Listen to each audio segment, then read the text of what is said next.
Zainab, one of the things you cannot do is that we cannot as a country allow CS Matiang'i and IG Mutyambai to get away with this, with the kind of explanation that they were giving, the report that you did on this issue. They are trying to explain away a very complex problem in the country with a wave of a hand. There are reports indicating, and I read somewhere, that up to 35% of our police officers have been involved in criminal activities in one way or the other. A report that tells in 2016. That tells you that in every 10 cops, 4 of them are thugs. That is really worrying. And if that is not a national crisis, then I do not know what that is. And you know, Jacoyo, we cannot explain away this rogue behavior by our police officers with this old outdated argument that, oh, they live in difficult conditions. I mean, they're not the only Kenyans living in difficult conditions.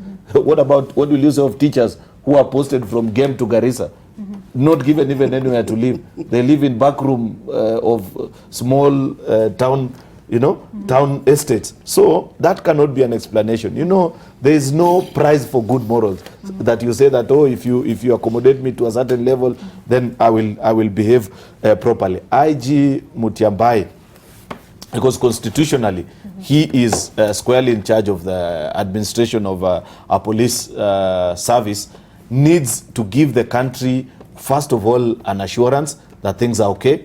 Of course, and the plan that he has to save. There have been, all these instances have been reported for a long time, that police officers, when they are off duty, are actually criminals at night. And now that these incidents are beginning to become more frequent, you've recounted the issue of Willie Kimani. That tells you that they are becoming emboldened by the day.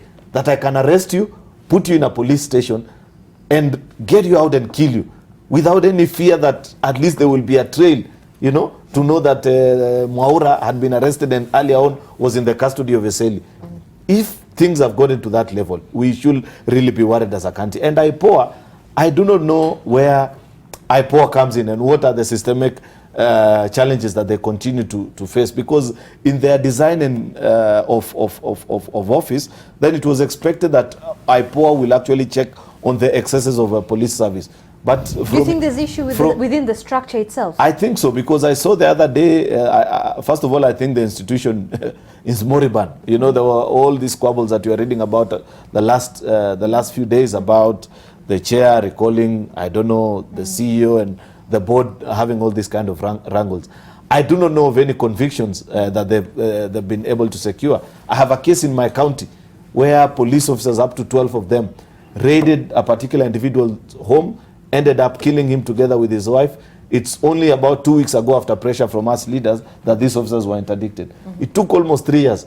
And these are people that are known. Citizens can identify that these officers in this particular police station went to this. And the same is replicated across the country. Therefore, in my opinion, IPOA has also been a letdown. And it is time that they filed and explained. And this is something that I think as Parliament we need to... I think part of the explanation they were giving yesterday is the fact that they say within their mandate, they can only go as far as investigating these cases. But when it comes to now charging and taking over from there, then that is the mandate of the DCI. And no, DPP. The DPP and the DCI. What it will be good for them to tell us how many files they have successfully investigated and handed to DPP, and the DPP has failed to proceed with charges, and with what reason? Because it will be important. You even gave a good report, Zainab, about this anonymous reporting system that was given, and I wish in your report you had gone ahead and given the citizens how to do it, because citizens continue to suffer. It's not only in criminal activities, even in just obvious abuse of power. I had a friend who was coming in to see me last week on Tuesday, who had come in from Mombasa, and he disappeared in the course of the day.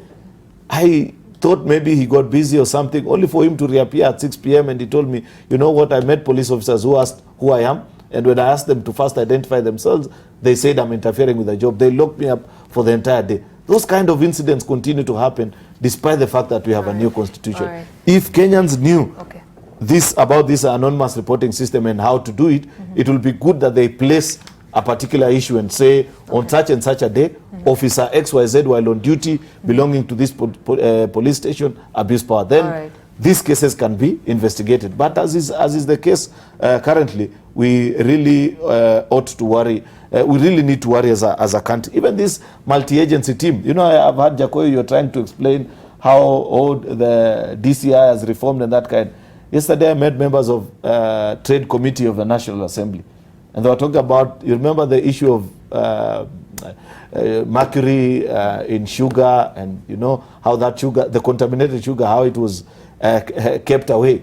That they went back to Mombasa this weekend to check on where that sugar had been confiscated. More than 100,000 bags have disappeared already, taken and sold away. This is poisonous sugar that is being sold to the country by none other than, this is supposed to be under the custody of this thing called the multi-agency team. But it has been taken away.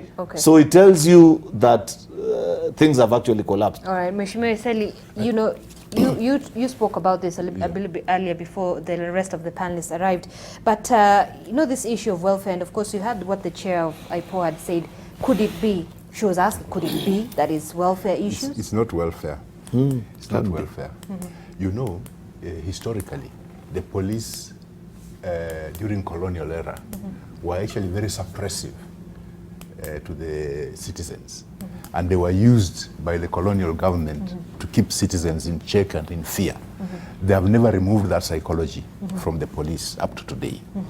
Now, the problem we have is, as Cheruiyot said, Kenya has become a large criminal enterprise, but the police is more so a criminal enterprise, to the point that the criminals within the police maneuver to get more criminals recruited into the police, so that they widen their circles.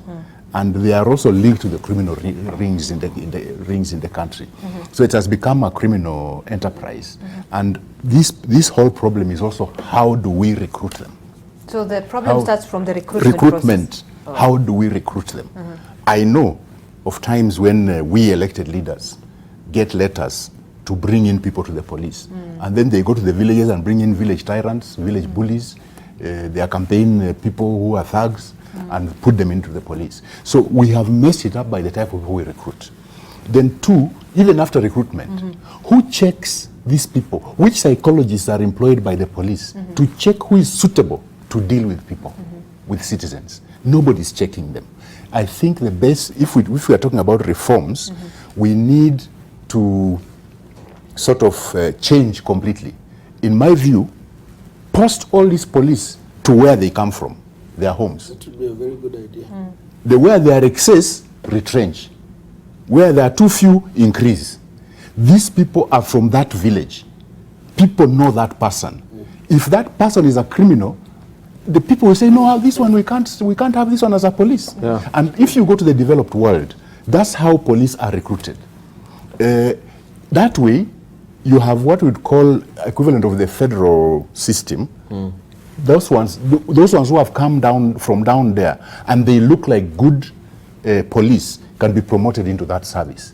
But otherwise, for policing locally, employ police from there, because everybody knows whose daughter, whose son is a good person, and so that the community also involves in vetting, so that you get good quality police. Otherwise, right now, what we've got is dangerous to the society, and I can assure you, if we do not reform this police service quickly, it is going to become so dangerous. We've always talked about police reforms. Yeah, but as Cheruiyot said, that was the intention of the new constitution. Yes. But the implementers of the constitution opposed it. Yes. So they cannot possibly understand what we mean by police reform. Because if we don't reform this police service, it's so linked to the criminals. That's why you find a lot of cases drag on, like even now. Even if you say that you are looking for evidence against a policeman, who is supposed to look for that evidence? The same police? How will they police themselves?